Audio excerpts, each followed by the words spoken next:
सोनिया ने ऋषित और रिद्धिमा को एक ही कमरे से बाहर निकलते देखा और गुस्से से वो अरोड़ा मेंशन से चली गई। लेकिन इस बात से ऋषित और रिद्धिमा दोनों ही बेखबर थे। ऋषित अपने कमरे में चला गया और रिद्धिमा पानी पीने किचन में चली गई। थोड़ी ही देर बाद रिद्धिमा ने निशांत को नींद से जगा दिया और उसे तैयार कर दिया। आज नए स्कूल में निशांत का पहला दिन था। ऋषित और रिद्धिमा दोनों ही उसे स्कूल छोड़ने आए थे, लेकिन नया स्कूल देखकर निशांत की आंखों में बड़े बड़े आंसू आ गए।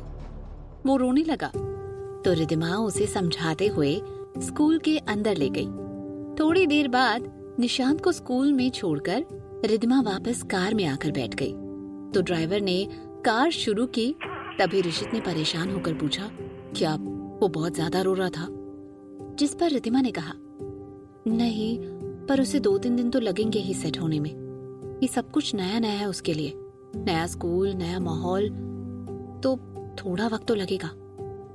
ऋषित ने बस हाँ में सर हिलाया।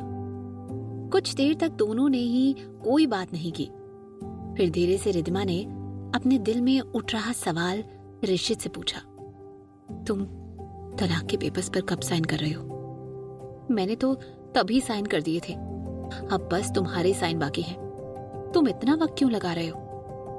रिद्धिमा तलाक के लिए इतनी बेसब्र हो रही है, ये सोच ऋषित को बुरा लग रहा था, लेकिन खुद को संभालते हुए उसने जवाब दिया, वो पेपर्स मेरे वकील के पास स्टडी के लिए दिए हुए हैं। जैसे ही उनसे बात हो जाएगी मैं साइन कर दूंगा। रिद्धिमा ने कुछ नहीं कहा, लेकिन दिल ही दिल में रिद्धिमा परेशान होने लगी, ये सोचकर कि कहीं ऋषित किसी तरह निशांत को रिद्धिमा से छीनने के बारे में तो नहीं सोच रहा। दोनों ने एक दूसरे से नजरें नहीं मिलाई। ये दोनों के लिए भी बहुत ऑकवर्ड सा था। उन दोनों ने ही कभी ये सोचा नहीं था कि किसी दिन वो दोनों इतने शांति से अपने तलाक के बारे में बात कर रहे होंगे। गाड़ी अरोड़ा मेंशन के सामने आकर रुकी तो ऋषित ने कहा, निशांत को पिक करने के लिए मैं ड्राइवर को भेज दूंगा। तभी रिद्धिमा ने उसे बीच में ही रोकते हुए कहा, कोई जरूरत नहीं है, उसे लेने के लिए मैं चली जाऊंगी। दिल्ली से मेरी कार मैंने मंगवा ली है और मुझे निश को घर भी ले जाना है, पापा और सुधा माँ से मिलाने। इतना कहकर रिद्धिमा कार से उतर गई और ऋषित की तरफ बिना देखे ही अरोड़ा मेंशन में चली गई। ऋषित ने गहरी सांस ली और ड्राइवर को गाड़ी अरोड़ा कंस्ट्रक्शन कंपनी की तरफ लेने को कहा। रिद्धिमा अपने असिस्टेंट जोया के साथ फोन पर बात करते हुए अपने काम में बिजी हो गई। फिर जब निशांत के स्कूल खत्म होने का टाइम हुआ तो रिद्धिमा उसे पिक करने चली गई। निशांत स्कूल से बाहर आते ही रिद्धिमा के गले लग गया। रिद्धिमा ने निशांत को गले लगाते हुए सवालों की बौछार कर दी, बेबी, आज स्कूल में क्या हुआ? तुम्हें कोई दोस्त मिला? तुम्हें पसंद आया ना स्कूल? जिस पर निशांत ने रोनी सी सूरत बनाते हुए कहा, एक भी दोस्त नहीं है मेरा।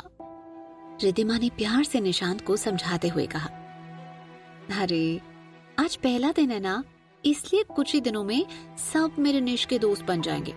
चलो अभी हम सुधा माँ और नाना जी से मिलने जाएंगे और सुधा माँ ने निश के लिए कुछ स्पेशल बना के रखा है। ये सुनकर निशांत का मूड भी अच्छा हो गया। फिर निशांत और रिद्धिमा सीधे सुहास के घर चले गए और वहीं लंच के लिए रुक गए। दूसरी तरफ एक आलीशान से होटल के एक प्राइवेट रूम में देवयानी और सूरज किसी का इंतजार कर रहे थे।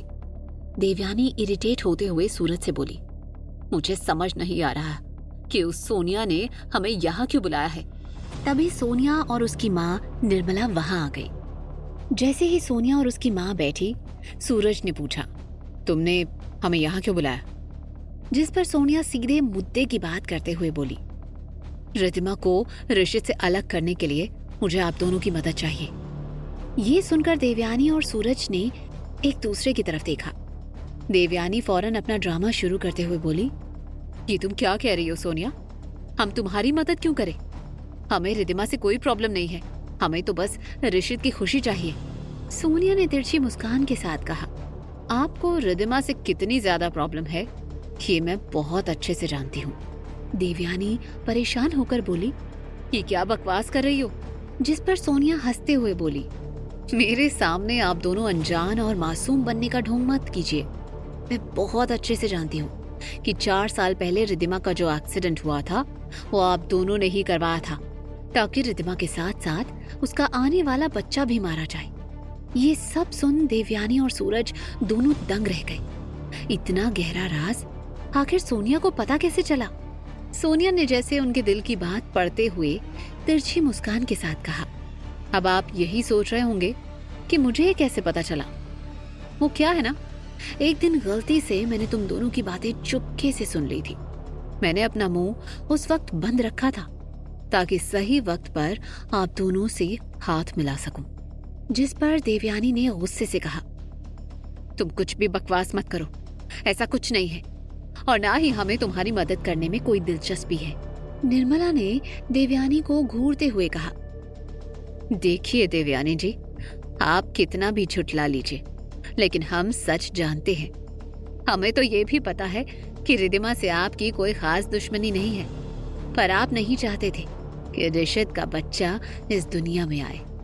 खैर, अब ऋषित का बच्चा भी आ गया है और रिदिमा भी वापस लौट आई है, और ये आपके लिए भी सही नहीं है और हमारे लिए भी सही नहीं है।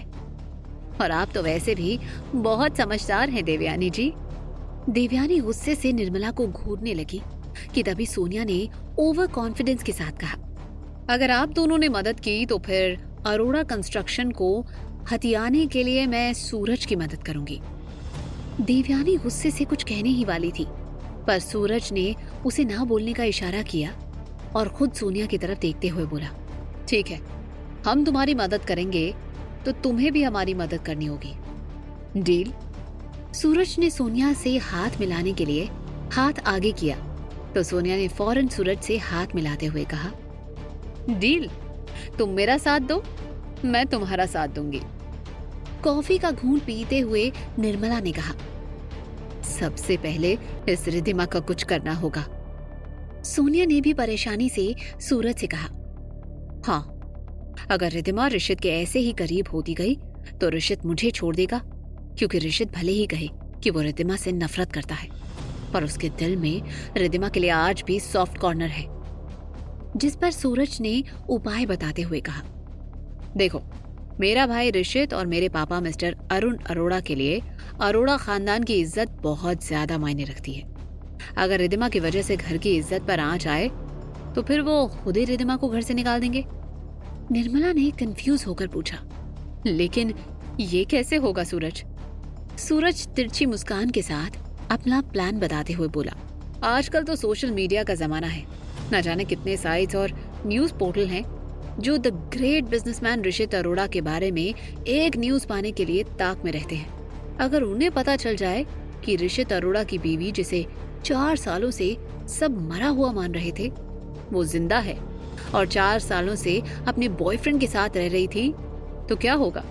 सोनिया हंसते हुए बोली, फिर तो हंगामा हो जाएगा और अरुण अंकल तो रिदिमा के खिलाफ हो जाएंगे और ऋषित उसे घर से निकालने पर मजबूर हो जाएगा।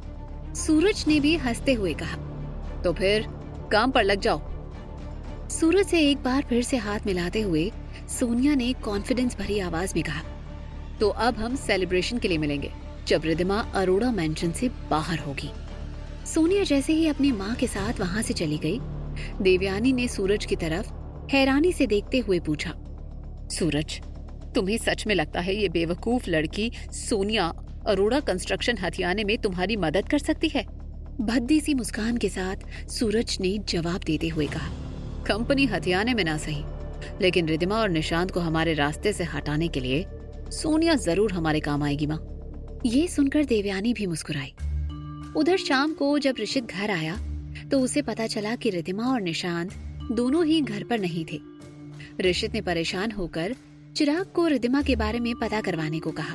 चिराग ने ऋषित को बताया कि रिदिमा और निशांत सुहास के घर पर ही थे। थोड़ी ही देर में रिदिमा और निशांत अरोड़ा मैंशन वापस आ गए और उन्हें देख ऋषित ने चैन की सांस ली। ऋषित जानता था कि रिदिमा ने अरोड़ा मैंशन में रुकने के लिए हाँ कहा था, लेकिन फिर भी ऋषित को डर था कि रिदिमा किसी दिन निशांत को लेकर गायब न हो जाए। इसलिए ऋषित ने अभी भी अपने आदमियों को रिदिमा के पीछे लगा रखा था। डिनर के बाद रिदिमा ने निशांत को उसके कमरे में सुला दिया। निशांत अकेले सोता नहीं था, पर आज वो जिद कर रहा था कि वो उसके नए कमरे में नए बेड पर सोएगा। रिद्धिमा अपने कमरे में जाकर आराम से सो गई, लेकिन वो इस बात से बेखबर थी कि अगले दिन एक और तूफान आने वाला था। सोनिया अब सूरज और देवयानी के साथ क्या चाल चलने वाली थी? क्या रिद्धिमा उनकी इस चाल का सामना कर पाएगी? जानने के लिए सुनिए क्यों दर्द है इतना इश्क में, सिर्फ पॉकेट एफएम पर।